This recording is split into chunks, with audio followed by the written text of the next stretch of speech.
Picnic করতে ১০৪ সদস্য নিয়ে জাতিসংঘে গেছেন প্রধান উপদেষ্টা। এটা একটা শিরোনাম বললাম। এটা হচ্ছে মেজর হাফিজের, আমার বক্তব্য না। এইটা মেজর হাফিজের বক্তব্য।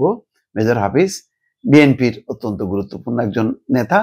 তিনি অত্যন্ত ক্ষোভের সঙ্গে শুধু এই কথা বলেননি, আরো কিছু কথা বলেছেন। সেই কথাগুলো আমরা একটু দেখি। দেখেন, ১০৪ সদস্য নিয়ে গত কয়েকদিন থেকে কিন্তু আলোচনা হচ্ছে। যদিও প্রেস উইং থেকে বলছে যে না, এতজন না, সংখ্যাটা কম।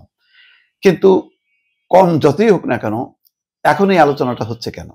প্রথমবার যখন গেছেন ৫৭ জন ছিল, আমার ধারণা ছিল সংখ্যাটা আরো কম। কিন্তু ওনারা তারপর কেন জানি কমাইতে পারে না। আমি তখনই বলছিলাম যে তাইলে আমরা এই যে শেখ হাসিনার এই বহর নিয়ে এত সমালোচনা করতাম, তাহলে কি ভুল করতাম নাকি? মানে ভুল করছি এতদিন, কেউ তো তখন কারেকশন করে দেয়নি। এই এখন যারা গেছেন তাদের পক্ষ থেকে কেউ একজন তো বলে যে না, এতজনই মানে যাওয়া লাগে। তো এটা একটা অস্বাভাবিক একটা, আমি বারবার বলছি যে একটা মডেল দৃষ্টান্ত স্থাপন করা উচিত। দেখেন, এখন এটা রাজনীতির একটা ইস্যু হয়ে গেল। মেজর হাফিজউদ্দিন আহমেদ তিনি কিন্তু এই কথা বলছেন, সকালে সাংবাদিকদের সঙ্গে এই কথা বলছেন। হাফিজউদ্দিন বলেন, ইউরোপ আমেরিকা থেকে আসা কিছু বুদ্ধিজীবীর পরামর্শে দুই একটি রাজনৈতিক দল মিলে কোনো নির্বাচনী ব্যবস্থা চাপিয়ে দিতে পারে না। তার মানে এইটা অধ্যাপক আলী রিয়াজের নেতৃত্বে যারা এসছেন দেশের বাইরে থেকে তাদেরকে ইঙ্গিত করে বলছেন। জামাত মনে করছে তারা ইতিহাসের কাছাকাছি পৌঁছে গেছে, পিআরের মাধ্যমে নির্বাচিত হতে চাওয়া এবং তাদের কিছু নেতার কথায় বিব্রত হয়েছি। ভোটে জিততে পারবে না জেনেই এমন চিন্তা সামনে এনেছে জামাত। জনগণের রায়কে ভয় পায় জামাত। যাক, এই যে কথাগুলো বলছে যে মেজর হাফিজ, তাহলে দুইটা জিনিস দেখা গেল যে ডক্টর ইউনূসের এই যে বিশাল বহর নেওয়াটা তিনি পছন্দ করছেন না, যেটা অনেকেই কিন্তু সমালোচনা করছেন। অন্যদিকে এই সংস্কার কমিশনের নামে যারা সংস্কার নানা ধরনের কাজ করছে, তাদের কাজের প্রতিও কিন্তু তিনি অসন্তুষ্ট বা সমালোচনা করছেন এই ভেবে যে তারা ওই মিলে নির্বাচন ব্যবস্থা কি হবে না হবে সামনে সেটা চাপায় দেবে। এইটা মানানসই না বা এটা পারে না তারা। জামাতের ব্যাপারে বরাবর আলোচনা যে তারা পিআর সিস্টেম নিয়ে তারা মানে তাদের আসন সংখ্যা বাড়াতে চায় বা সরকার গঠন করতে চায়। এই বিষয়গুলি নিয়ে কিন্তু আজকে অন্তত এই ৩টা বিষয়ের উপরে তিনি জোর দিয়েছেন এবং সমালোচনা করছেন। প্রত্যেকটা সমালোচনার ব্যাপারে কিন্তু জবাব আছে।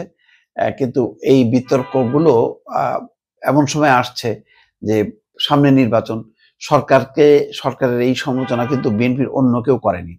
বিএনপি বা শীর্ষ নেতৃত্বের একটা অংশ ডক্টর ইউনূসের সঙ্গে আছেন, ডক্টর ইউনূসের ভাষণের প্রশংসা করছেন এবং উচ্ছ্বসিত হয়ে মির্জা ফখরুল বলছেন যে মানে ইউনূসের সেই ভাষণের মধ্যে তিনি জিয়াউর রহমানের মানে গুণাবলী বা বক্তব্য, দৃঢ়তা, নানা প্রতিচ্ছবি তিনি দেখতে পাচ্ছেন। তার মানে খুবই প্রশংসা করছে এবং কেউ সমালোচনা করেনি ইউএনের ভাষণে। কিন্তু ওই যে বহর নিয়ে কিন্তু কেউ মন্তব্য করেনি।